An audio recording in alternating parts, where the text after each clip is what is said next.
roll the roll and go. Where am I to go? Meet Johnny, where am I to go? For I'm a young and a sailor lad, and where am I to go?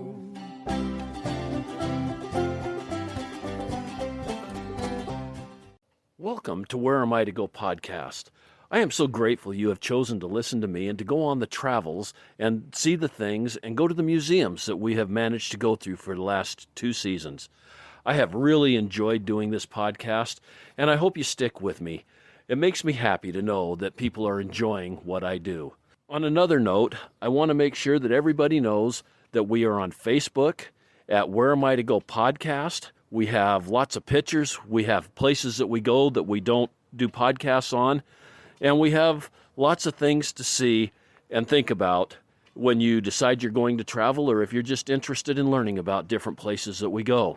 Also, we have an email account at whereamitigopodcast@gmail.com. And if anybody has any comments, ideas, thoughts, you are more than welcome to email me there, and I will do my best to answer. And we'll see where everything goes this season. I've got some neat things lined up, and I hope everybody is ready to go for a museum tour ride. Hello, and welcome to Where Am I to Go podcast. Not every time that we go to a museum are we lucky enough to be able to do a podcast. There's a lot of really cool places that we've been that we haven't gotten a podcast, and today was just one of those experiences. We managed to go to Biosphere 2 just outside of Tucson, Arizona. I think in Oracle, Arizona is where it's at. And we were lucky enough to be able to share the experience with my good friend John and his wife Marie.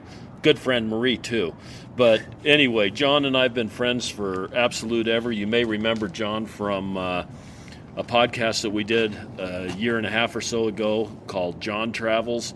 Where we talked about our childhood and different places that we went, things that we did. And we are together here in Tucson. We're having a good time, and we went to Biosphere 2 together. So I think what we're going to do is we're going to try a podcast where the four of us are sitting around a fire tonight, reflecting back on what we did today and what we saw and the experience at Biosphere 2. So let's go ahead and get started and talk about Biosphere 2. All right. Okay. Yeah. Well, so this morning we got up. You have to schedule an appointment to get there. Ours was at 12:30.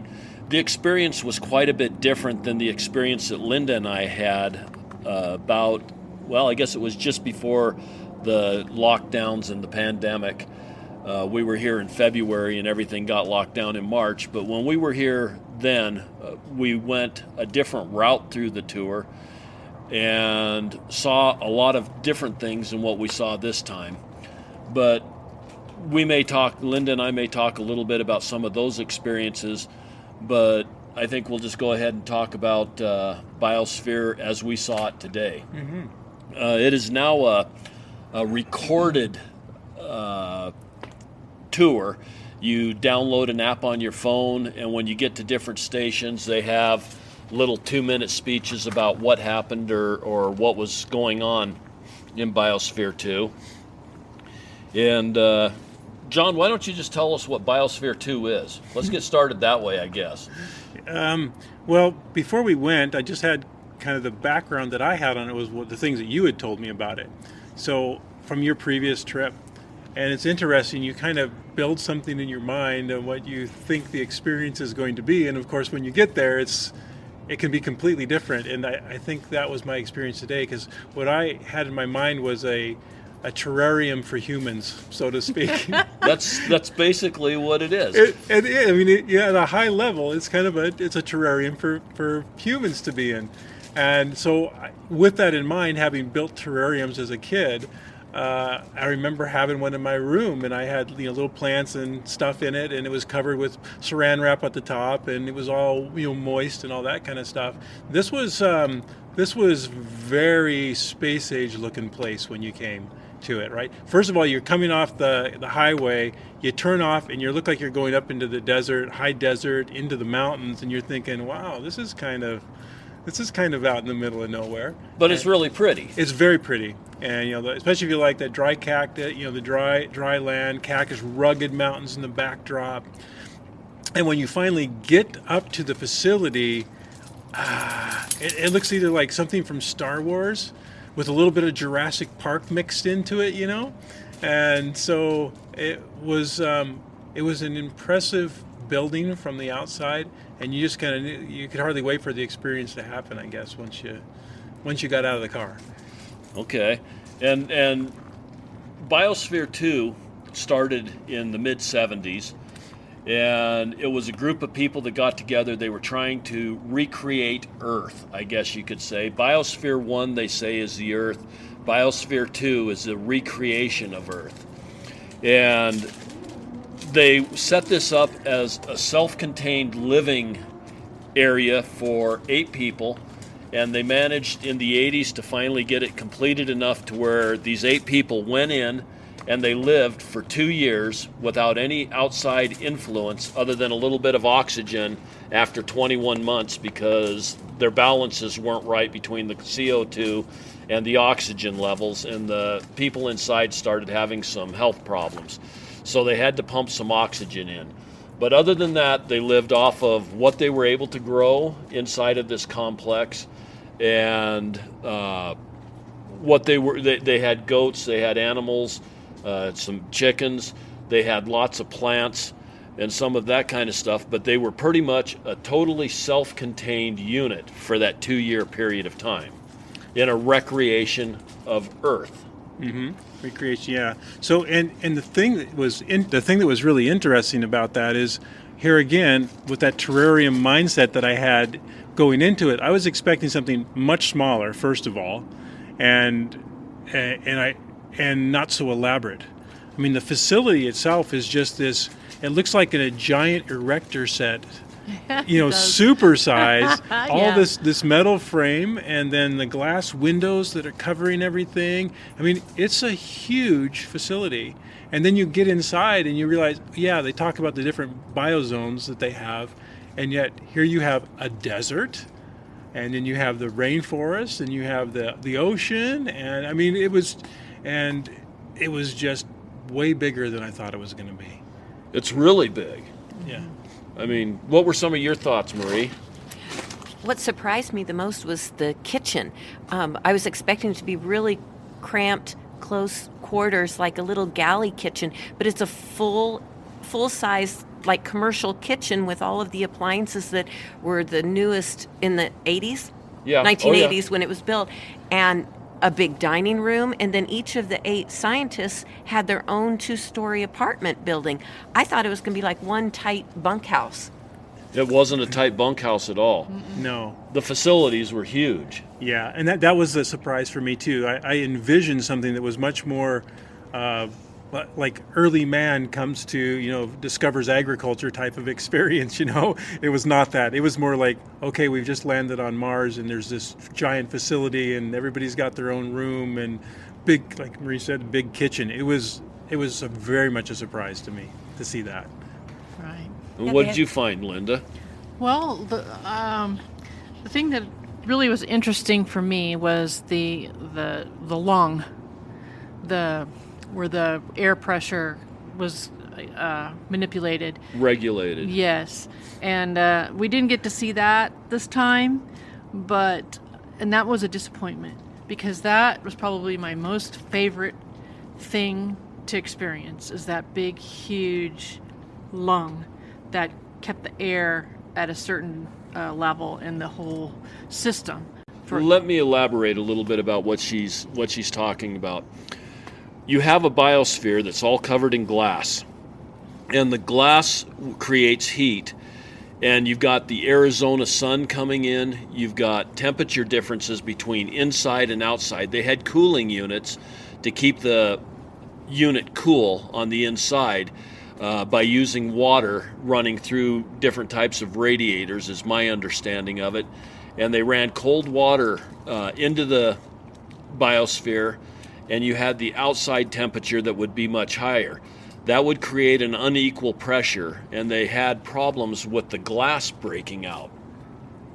So they created these giant lungs. How heavy were they? 42 tons or something?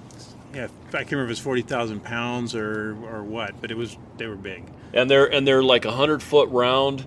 They're just huge, and they go down when the temperature or pressure needs to change, and they also go up, kind of like a bladder in a pressure tank for your plumbing. And these things were just massive, and when Linda and I were able to go there the first time, we were able to go underneath these huge bladders that were working in these lungs. And go ahead and tell some more. I just wanted to get a little bit of that background in there as to what they were. When you go in there, the wind is blowing like 80 miles an hour through there, and it's just incredible, the engineering that they accomplished to make this thing work. It's so worth going to see.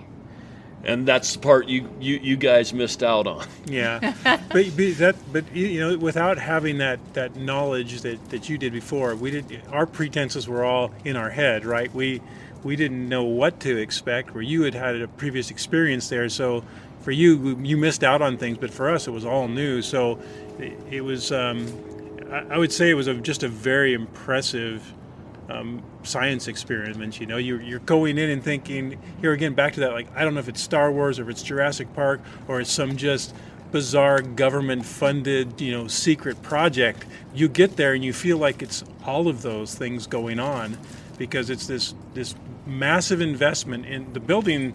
I mean, I have no idea what that thing costs, but in today's dollars, it's got to have been hundreds of millions of dollars to build this. It's not a small, maybe even thing. Billions. Yeah, yeah, you're right.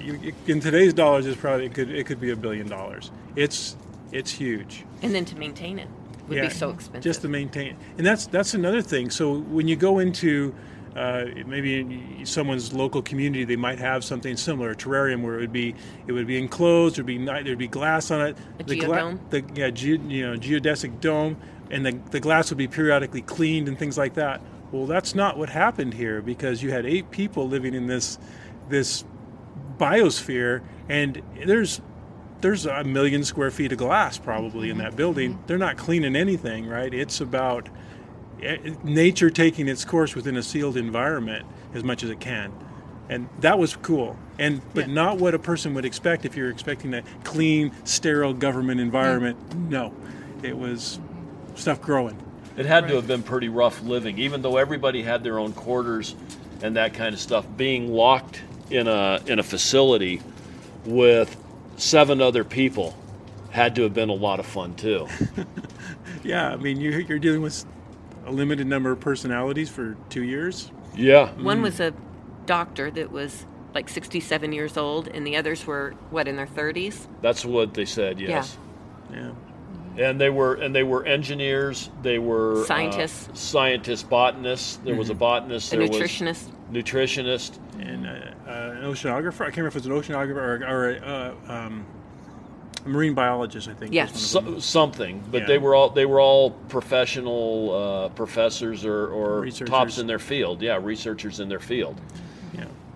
And so.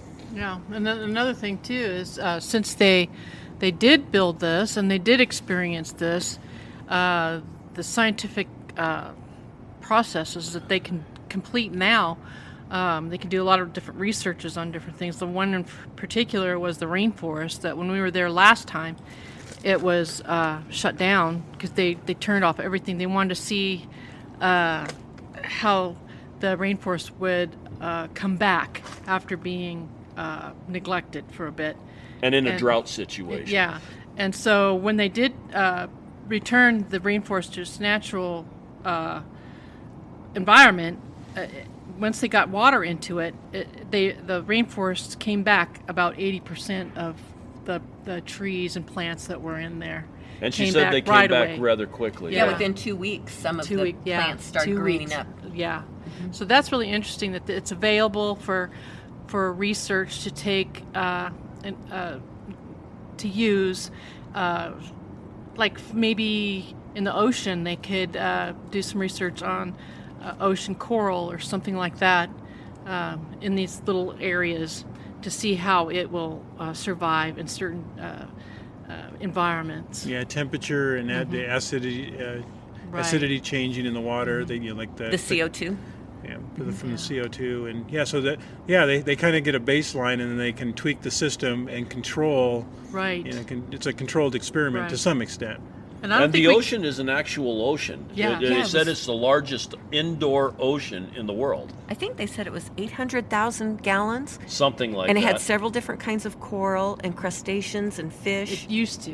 Used Yeah. to, right. Yeah. Yeah. And without that building, we wouldn't be able to do these little research little experiments. Yeah, so that's really cool, I think. Yeah. Just the scale of the building, like the one of the rooms that you go into, or one of the biozones, is the rainforest. And when you walk in that door, first of all, as soon as you go in, it's all of a sudden, I don't know, 90 degrees or something And in there. humid. 90% humidity. Yeah, and it's just like dank, like you would expect, and then stuff growing. These all different kinds of plants. I forget how many were in that 400, species. yeah, 400 different species, and some grew to be 91 feet tall. Yeah, so that gives you a scale for how tall that room is, right? So there's a lot of rock work in there. A waterfall. And waterfall. But then you have plants growing all the way to the ceiling, and so it's all glass supported by a metal frame. But all that glass has pressed up against it now as plants. So here again, it goes back to that a little bit of the Jurassic Park look. It's like it's overgrown, and it's kind of a little bit dark, and it was like I could feel like you're in the depths of the jungle. It was pretty cool. Yeah. It's a little glimpse, but And it did say that there was reptiles and amphibians in there. yeah. And we saw ants we could see, and I saw one of the little tiny green bug crawling. So there were insects in there. And we saw some hummingbirds in the desert, the Right. Sonora Desert room. Yeah, sure did. Yeah. John made an interesting comment when we were stepping outside. He says, "Isn't it amazing the amount of work and the amount of effort that the scientists and the scientific community, it's now owned by the University of Arizona. It was owned by another university beforehand." And he says, "Isn't it amazing the amount of effort they have made to try and replicate nature, what is naturally found?" And I hadn't really put all that together, but it's just phenomenal the amount of work that we have to do to try and recreate what nature has naturally created. And we still don't understand a quarter of what we've tried to create in that facility. Yeah, you just realize how much. I mean, you hear it a lot in the press, and everybody talks about the interconnectedness of things. But when you try to recreate an entire ecosystem with all the getting the soil right, getting the pH right, getting the the moisture right, and the changes in seasons, and The drainage.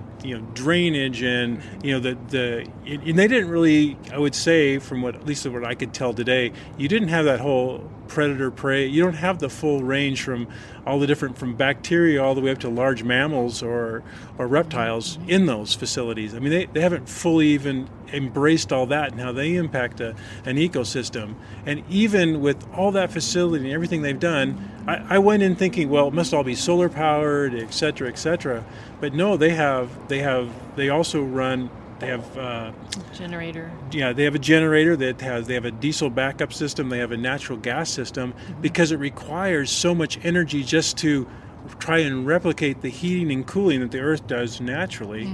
They have to do that artificially to even do an experiment to replicate the Earth. I mean, it's just like there's too many things to even think of to really do what you want to do with a facility like that. And they don't have the weather systems, natural disasters going on. Yeah. It's so the world is there. The Earth is so dynamic. It made me, when I stepped out, that's what it made me appreciate. It's like, wow, we live in such a dynamic planet, and we can't, as much as smart as we are as humans, we can't replicate it, even with what appeared to be almost a limitless supply of money in that case. Yeah, exactly. It's an amazing place.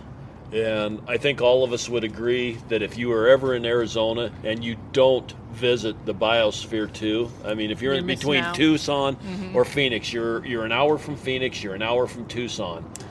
And if you don't go there and visit, your visit really is not complete. Yeah, I think it's especially good if you go in with the mindset of like, look what we're trying to do here. Try to understand what's trying to be done there and how difficult it is, and why it's so important we understand the world around us so we can not have to rely on a biosphere, right? Exactly. We can live in an amazing planet without having to live in a biosphere. We can use it as an experiment to try different things. But We can live in Biosphere 1. right, there you go. Okay, well, there's our review of Biosphere 2. Hopefully you enjoy it. And as we always finish it out, the world is full of wonder. Get out and explore and have an absolutely wonder-filled day. All the roll and go, where am I to go? Meet Johnny, where am I to go? For I'm a young and a sailor lad, and where am I to go?